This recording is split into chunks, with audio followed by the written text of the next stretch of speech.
चक्कर में देखो सिकंदर हार गया, एक नौकरी के चक्कर में देखो सिकंदर हार गया। समय का ध्यान रखिए। माननीय वित्त मंत्री महोदय ने कल बजट को पारित करने से पूर्व इस राज्य के तमाम बलिदान पुरुषों को याद किया, और चूंकि मैं उन्हें सुझाव नहीं अनुरोध करूंगा, चूंकि मेरी आयु से 1.5 गुना उम्र का उनका राजनीतिक जीवन रहा है। मेरी आयु 30 साल है, उनका राजनीतिक जीवन 45 साल का है।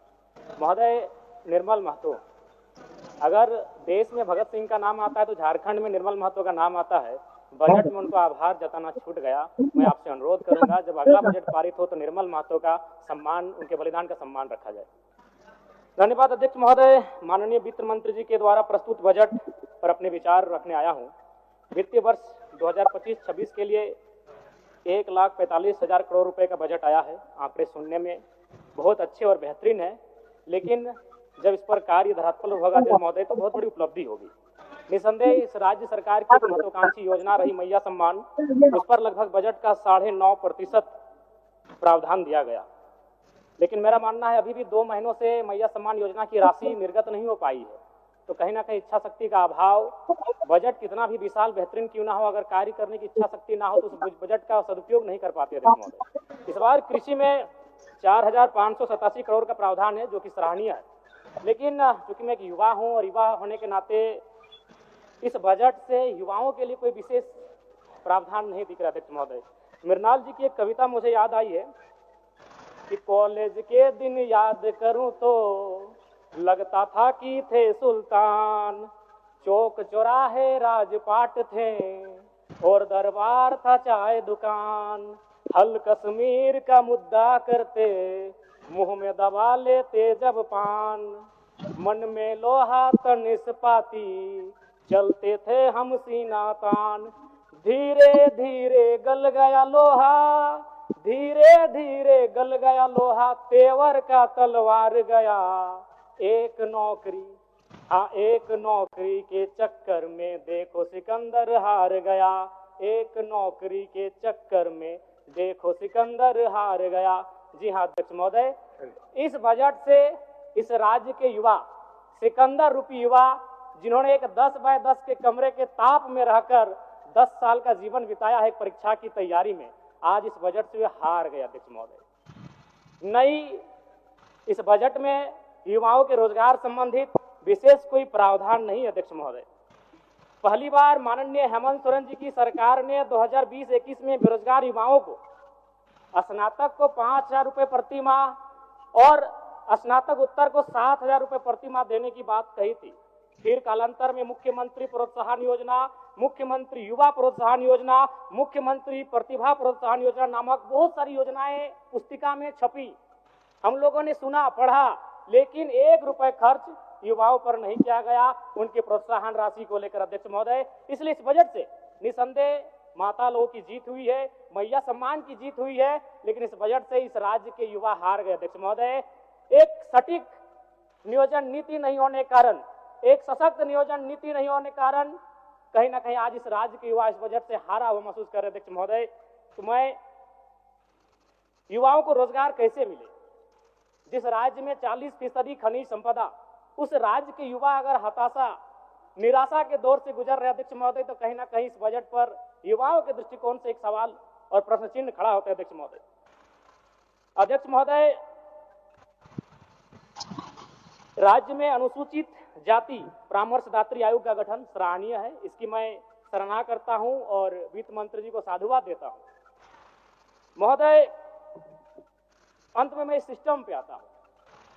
इस सिस्टम पे आना इसलिए जरूरी अध्यक्ष महोदय, क्योंकि माननीय वित्त मंत्री महोदय ने विधायिका के कर्तव्य का अनुपालन करते हुए बजट को तो प्रस्तुत किया, लेकिन यदि कार्यपालिका का सहयोग नहीं रहेगा अध्यक्ष महोदय, तो ऐसे बजट का कोई उपयोग नहीं रह पाएगा।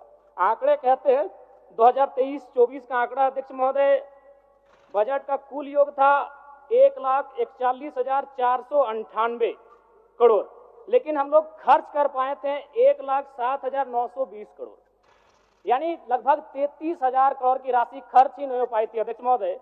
और इस बार का जो बजट है, जो पूर्व का, उसमें भी मात्र 65% ही राशि को खर्च किया गया। इसलिए विधायिका के साथ साथ अगर कार्यपालिका अपनी जिम्मेवारी का अनुभव नहीं करेगी, अनुपालन नहीं करेगी अध्यक्ष महोदय, फिर बजट का कोई प्रावधान नहीं रहता है। अध्यक्ष महोदय, ज्यादा नहीं और 1 मिनट का समय लेंगे अध्यक्ष महोदय, चूंकि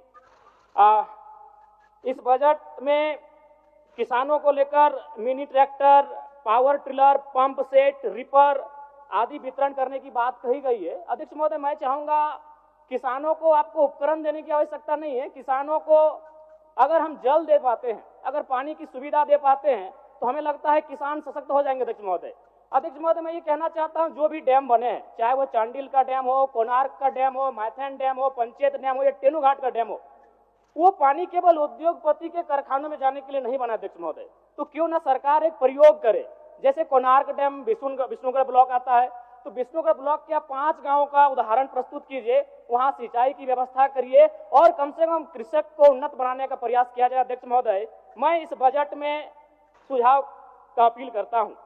अध्यक्ष महोदय, चलिए और 1 मिनट लेंगे, ज्यादा नहीं अध्यक्ष महोदय, परम श्रद्धेय आदरणीय, इस बजट से दिव्यांग, वृद्धा और विधवाओं को बड़ी आस थी अध्यक्ष महोदय, और जब इस बजट को पढ़ा, और वे लोग भी जब पढ़ेंगे तो बड़ा विशाल लगेगा। 1449 करोड़ 26 लाख, बहुत बड़ी राशि, लेकिन चूंकि यहीं फिर सरकार कहती है 12 लाख लाभुक हैं, तो अगर उस राशि से अगर 12 लाख को भाग देते हैं, चूंकि मैथमेटिक्स का होना बहुत जरूरी है, तो रिजल्ट आता है 1,44,926।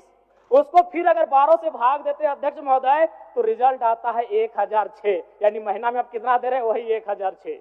देखने में, सुनने में बजट बड़ा विशाल लग रहा है, 1449 करोड़, लेकिन अंततः रिजल्ट आता है एक महीने का वही 1006 रुपए। अध्यक्ष महोदय, अंत में बस प्रवासी मजदूर, क्योंकि जब ये बजट पारित हो रहा था तो हमने और सबने बड़ी करीब से देखा, सत्ता ने खूबियों को देखा, विपक्ष ने खामियों को देखा, लेकिन सऊदी अरब, ट्यूनीशिया, मलेशिया और साउथ अफ्रीका से कोई देख रहे थे तो प्रवासी मजदूर थे। अध्यक्ष महोदय, लेकिन क्या कहा, एक वाक्य में बजट समाप्त हो गया। अध्यक्ष महोदय, प्रवासी मजदूरों की पीड़ा, मैं बार बार कहता हूं, 2 पीड़ा असहनीय है, एक प्रसव की पीड़ा जो मेरी मां ने मुझे जन्म देने के वक्त सहा है, और एक प्रवास की पीड़ा। लेकिन आज प्रवासी मजदूरों के लिए क्या अध्यक्ष महोदय, एक लाइन में खत्म हो गया। प्रवासी मजदूरों का निबंधन ऑनलाइन किया जा रहा है, अब तक 1,91,000 मजदूरों का निबंधन किया गया है। महोदय, इसमें प्रवासी मजदूर खोज रहे थे, वो विदेशों से बैठकर बजट को देख रहे थे कि शायद हमारे हिस्से में भी कुछ आएगा। जब हमारी मैया को, हमारी बहनों को कुछ मिला, तो शायद हमारे हिस्से में कुछ आएगा। माननीय सदस्य जनार्दन पासवान जी, जनार्दन पासवान जी, की पीड़ा, मैं बार बार कहता हूं, 2 पीड़ा असहनीय है, एक प्रसव की पीड़ा जो मेरी मां ने मुझे जन्म देने के वक्त सहा है, और एक प्रवास की पीड़ा। लेकिन आज प्रवासी मजदूरों के लिए क्या अध्यक्ष महोदय, एक लाइन में खत्म हो गया। प्रवासी मजदूरों का निबंधन